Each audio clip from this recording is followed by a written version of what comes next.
Perhaps one of my favorite things about the well is how much you guys like each other. You guys are so chatty, and I love that.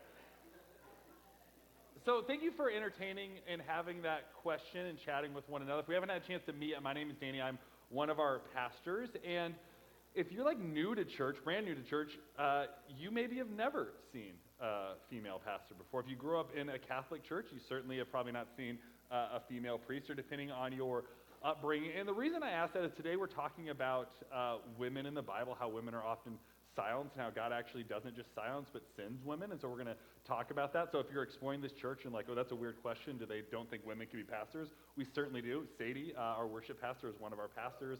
She preaches quite frequently. But I was thinking about this question, and I've shared this before a few times. If you've been around the well, maybe you've heard it. But when my wife and I, Annie, got married, our good friend, Pastor Evie Martin, did the wedding. And I remember one of my wife's really good friends, their daughter saw it. And more or less after the service was over, she was like, I didn't know that we could do that, talking about women could do this. And she spent the week after that, like carrying her Bible around her house, being a preacher and a pastor.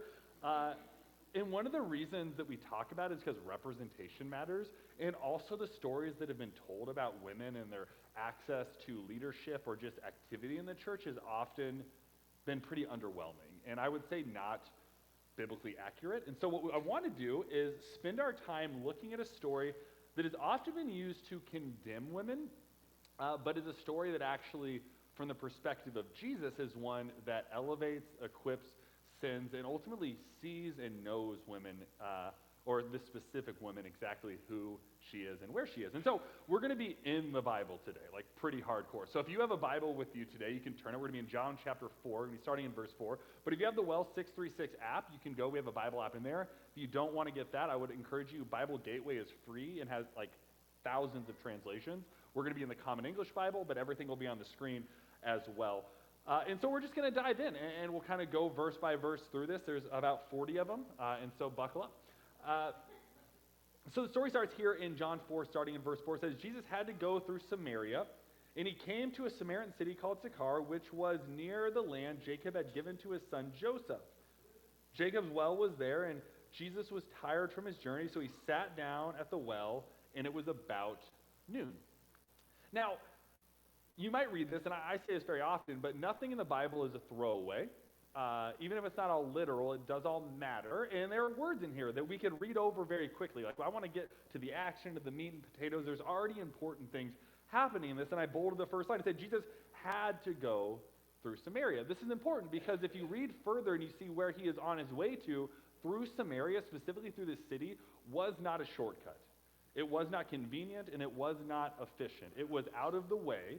And it was not something that would have made sense for the longer totality of the journey he was making. But the author of John makes a pretty important distinction, saying that he had to. The Greek word translated a little bit more like it was a necessity.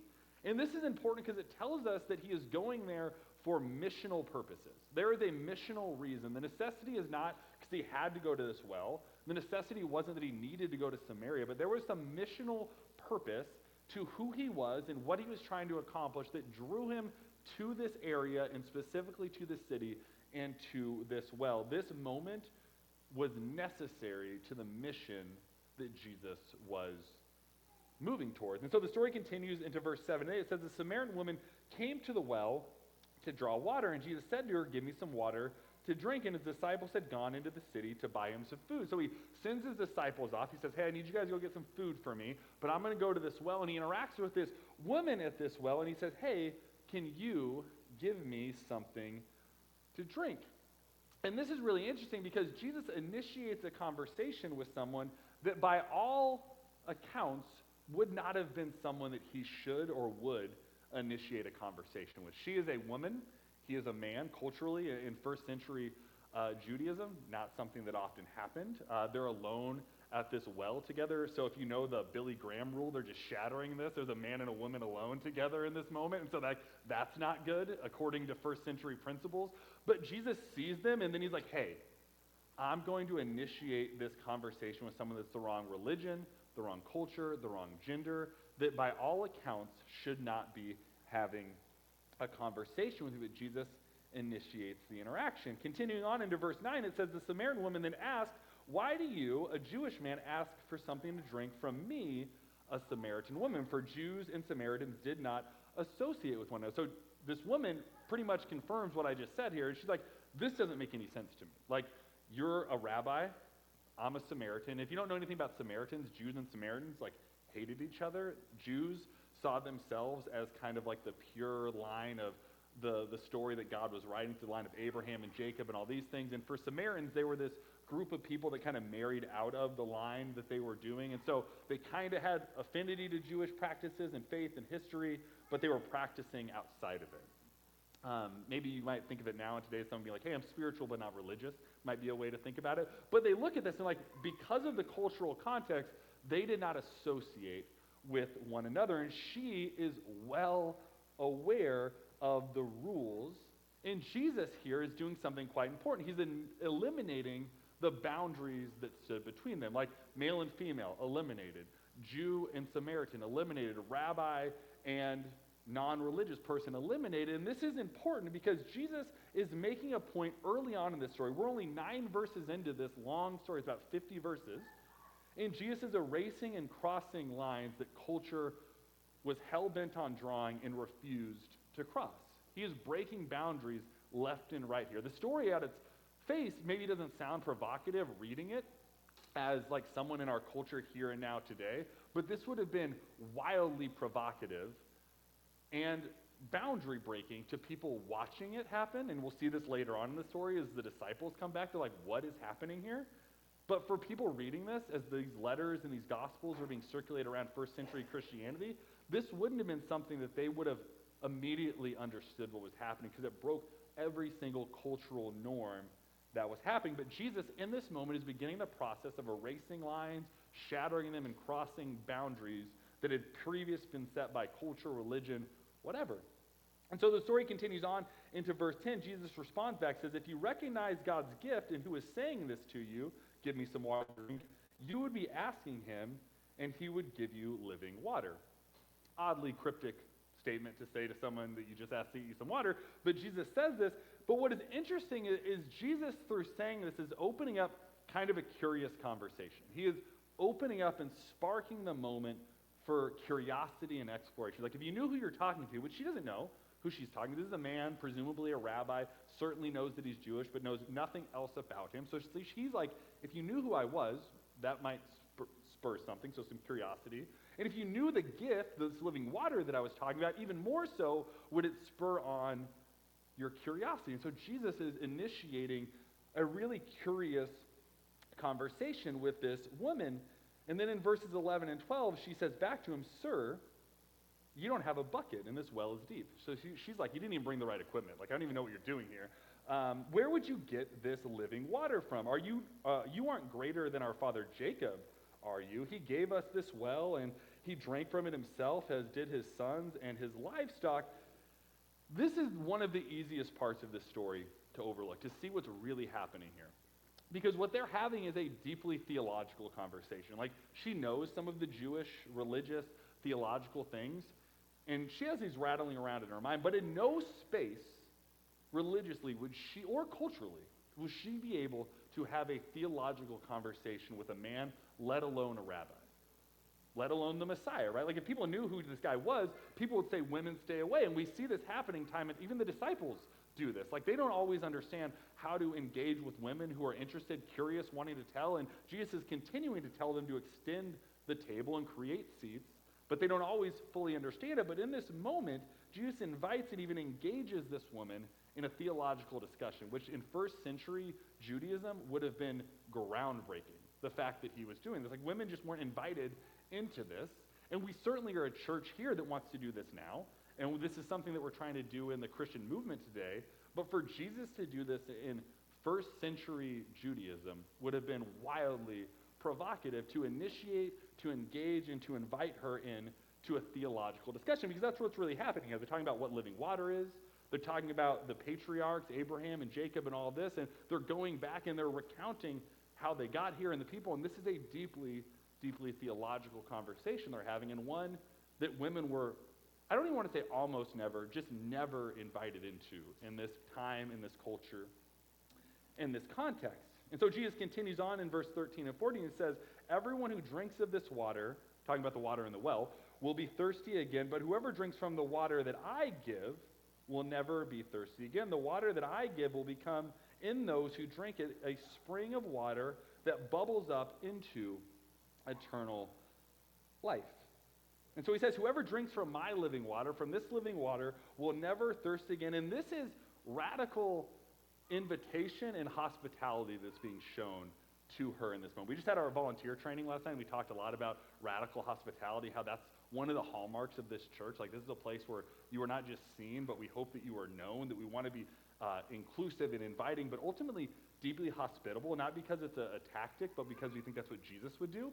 And we see Jesus doing this in this moment. He's offering her tangibly water, but he's saying, like, the water that I offer, this living water, is so compelling, so transformative that you will never be thirsty again. And he offers her radical invitation through radical hospitality. And Jesus gives what religion often refuses to, right? He is offering, inviting, and extending something that up to this point, the religious institutions of Jesus' time were not interested in offering, specifically to women. Everything about, you could stop this story here. This is already breaking rules, breaking boundaries, and wildly provocative just by the way that Jesus is engaging, inviting, and including this woman at the well. And he's doing what religion and culture up to this point are completely unwilling to do, which is engage, invite, and extend some hospitality to someone on the margins, specifically a woman in this context. So the story continues on into verse 15. It says, the woman says, well, sir, give me this water so that I will never be thirsty again, and I will never need to come here to draw water from this well. And there's a little bit of like logistics in here. It's like, of course, like I don't want to walk 2 miles out of town in the burning heat to get this water. So if you're going to save me some of that, that's great. But also you're saying I'm never going to be thirsty again? That sounds quite interesting. And she responds back with curiosity back to Jesus' invitation. A part, I think, again, that we overlook. Like, oftentimes we talk about the invitation, give the invitation, invite someone, do something, tell them to come. But she sees this, and she is, like, captured by it. She's like, I want to see this. I want to know this. I want to taste this. I want to experience this. Like, she responds directly to the invitation that Jesus gives. But then the story does continue, and this is the part that if you've heard this story in a church before, maybe this was the section you've heard, and it's generally used to condemn women, this section here. It says this in verses 16 through 17. It says, Jesus says to her, and so this is following, hey, I want this water. Tell me about this water. Can we get this water? And Jesus says back to her in verses 16 and 17, well, go get your husband and come back here. And the woman replies, well, I don't have a husband. And keep it on the screen for a second, Aaron. Like, this is interesting. I want you to look at these words. Like, I don't see any condemnation in here. I see a question. I see curiosity. I see Jesus saying, like, where's your husband? Go get your husband. He's inviting her to go do this, which culturally would have probably been appropriate. Like, men and women were pretty yoked together at this point, and men would have been leading often. But Jesus is not condemning her here, and you'll see why people lead this to condemnation later, and I'll try to unpack why it's not doing that. But says to her, like, go and get your husband, and she replies back to him, I don't have one. And I would say what's happening in verse 16 and 17 here is Jesus is curiously asking about her past. He is not condemning her. He is getting to know her. He is seeing her. He is inviting her. He's exploring the ins and outs of her life, and you'll see more of how we get to there now. But there is not a word or an ounce or an inkling of condemnation happening in this verse that we just saw. And so the story continues then at the second half of 17 into verse 18. It says, you're right, is what Jesus says. Like, you're right to say that I don't have a husband. Jesus answered, you have 5 husbands.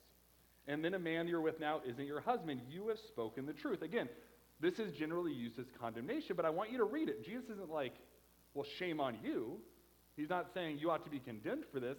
He is noting what is an objective fact, that this woman has had 5 husbands, and the man that she is with now is not her husband. But the last line of this is the part that we skip over, and I think is the most important, is he affirms, honors, and I think supports her in doing the courageous thing to speak the truth, specifically to a man, specifically to a rabbi who in many ways embodies every part of power and the dynamic of power that often comes with condemnation from women. He is honoring what was a pretty courageous choice for her to answer honestly, to not try to obfuscate around it or try to like juke it, or she's just like, yes, this is what the situation is. And Jesus says, you have spoken the truth. And what I would say is happening here, Jesus does not condemn her, but in this moment, Jesus deeply sees her.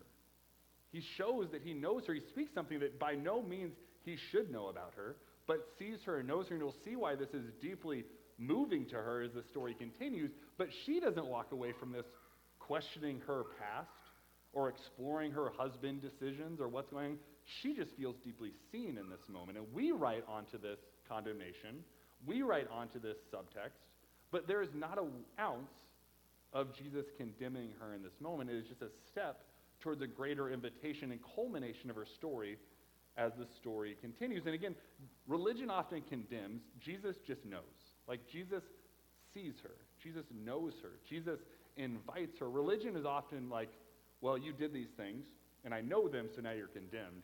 And Jesus is like, I know these things, and now let's walk with you in them so that I can know you better. So the woman says back to Jesus then in verse 19 and 20, Sir, I see that you're a prophet. So you can start to see the light bulb come on. She's like, all right, you're not just some random dude anymore. Like I can tell something's happening here. So I can see that you are a prophet, and our ancestors worshipped on this mountain, but you and your people, so she knows he's Jewish, you and your people have said it's necessary to worship in Jerusalem. This is important because there's kind of worshiping happening here, right? There's theological discourse and discussion and wrestling, which is an act of worship. And she's like, I've heard you guys say worship can only happen in this one place, in this one time. And what I love about this in verse 20 is Jesus gives her, she gives Jesus rather, her honest critiques and questions.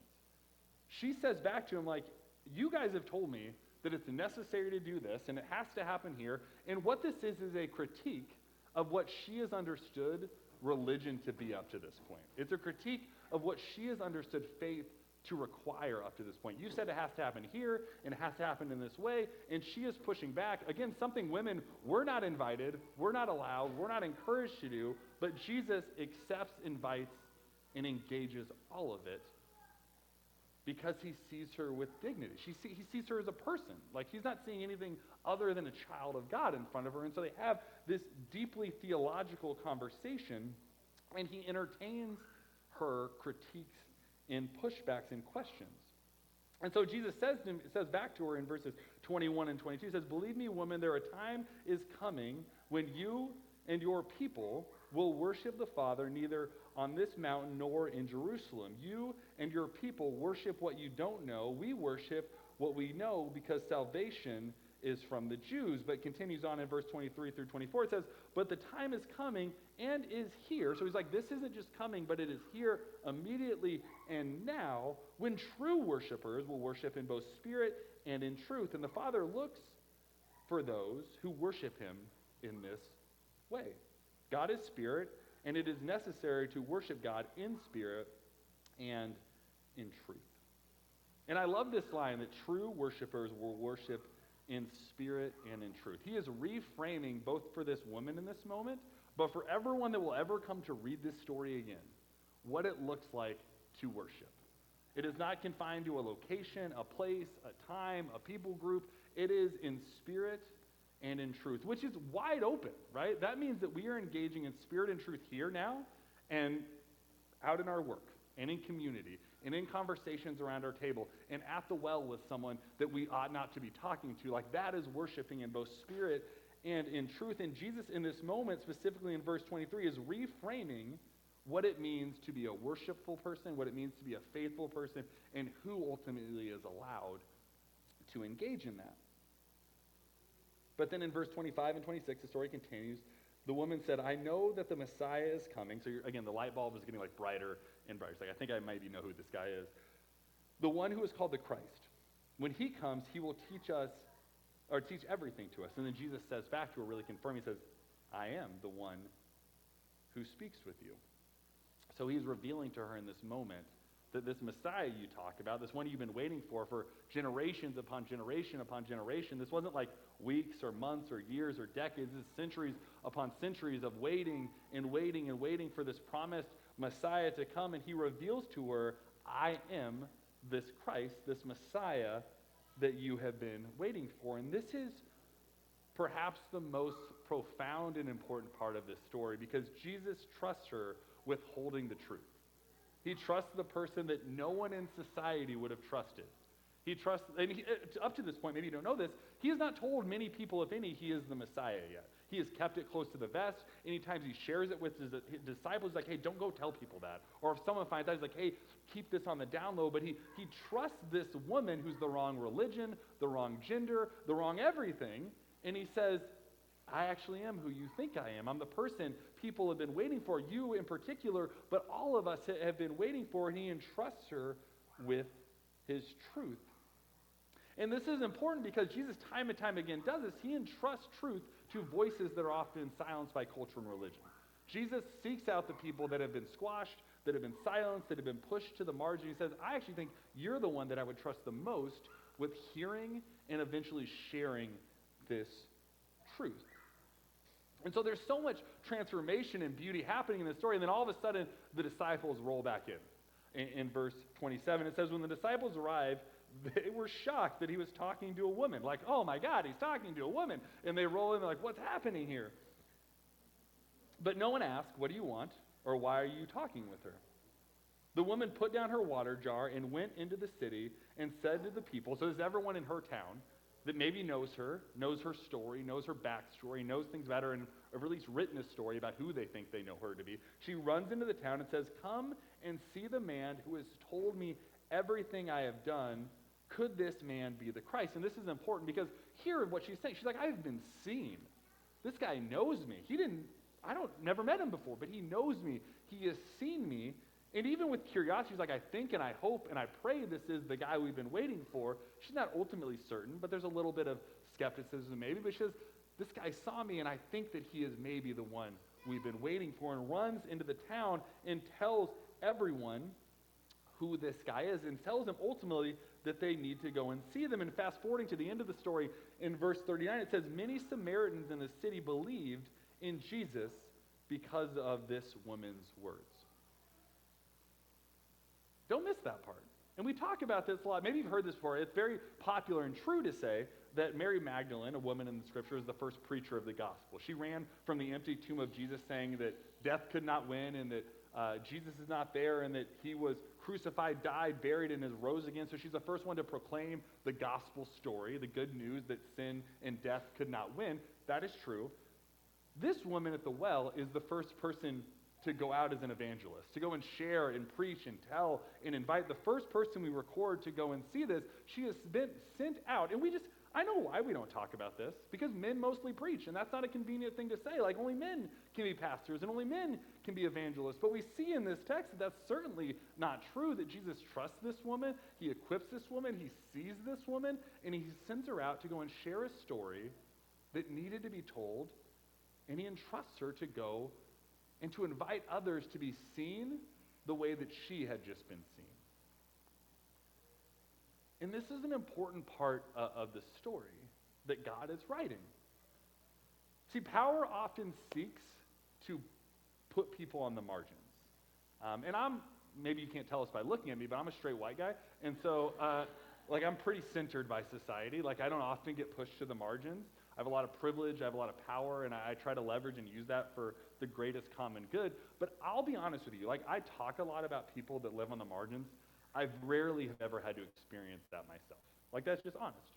But Jesus says and acknowledges and pushes back and notices that power marginalizes. If you don't look like who has power, it pushes those people to the margins. Women, people of color, queer people, whoever, to the margins. And Jesus centers those people. And we see this time and time again through the story of God and us that is being revealed in Scripture, specifically through the gospel story, that Jesus is not pushing people to the margin. If anyone he's pushing to the margin, it's the people that have held the mic in the center the longest, and he's bringing people to the center who have been told their only place was on the outside. And this woman at the well, the Samaritan woman, is a prime example of centering the marginalized, and not just centering in a pandering way to be like, hey, we reached our quota, but he sends her out to do what no one else had done or could do because of who she was and what her story is. And so the reason we opened with asking about what your experience was or whether you had seen a woman pastor before was first and foremost to say it is a bummer if you've never experienced that before. Partially because you are missing part of how we articulate the story of God in us. Like if it's all people that look like me, the story is going to be incomplete. And when we look into the story of God in us in Scripture, God uses people that are on the margins, that have been silenced, that have been pushed away. He centers them, and then he sends them out to help find others that are on the margins. And that, at the core, is part of the gospel story, right? Isn't that what Mary Magdalene did as she ran from the tomb? Like no one wanted to believe her. Why? Because she was a woman. There were probably people that are watching this Samaritan woman run from the well, and they're like, well, we're not sure what to do with this, but she's pretty excited about this. But some of them believed because it said they were intrigued by this story. And the gospel story is the one that continually tries to center those that both society and religion has tried to marginalize. And the reason that we talk about this in church, whether it's about anyone in the margins, women or people of color or queer people or political ideology or whatever, like it is because Jesus continues to break down the boundaries and the lines that are drawn and created, the walls that are built up, and Jesus is trying to construct a table far bigger than we could ever imagine. And for me, when I think about and envision what this community of faith could look like, the parable of the great banquet is my favorite one, which is this ever-extending table that is radically diverse. And I have to imagine at that table you look down and you're like, oh, that guy was invited or that person was invited? Like, that's a pretty wild experience, but it tells the character of our God that is inviting more and more people to God's table. And so in a second, Sadie is going to lead us through a moment of reflection with a song, and this will be an opportunity for us to do something that I want us to do more of in this year to come, which is to pause and to reflect.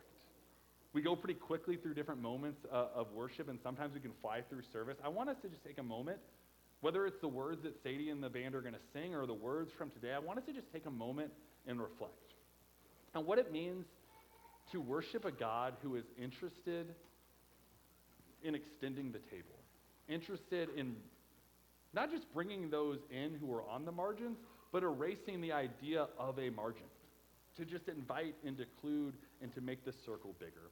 And so I would invite you, with that in mind, to join me in a quick word of prayer. God, I thank you that you are a God that continues to extend radical hospitality,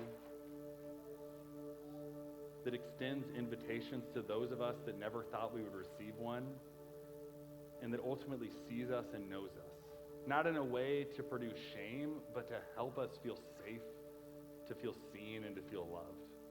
And God, I know that we bring a myriad of different feelings into this place. Some of us are here for the first time in church after a long break. And some of us are here for the first time ever. Some of us have been at this journey our whole life.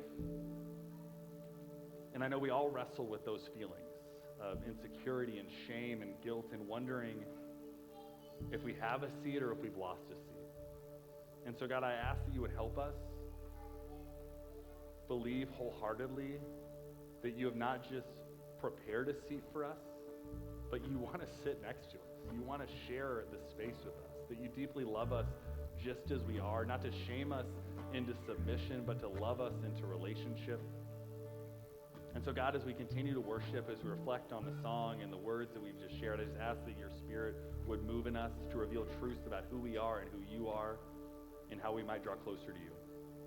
And so God, be with us as we continue to worship. We pray this all in Jesus' holy name.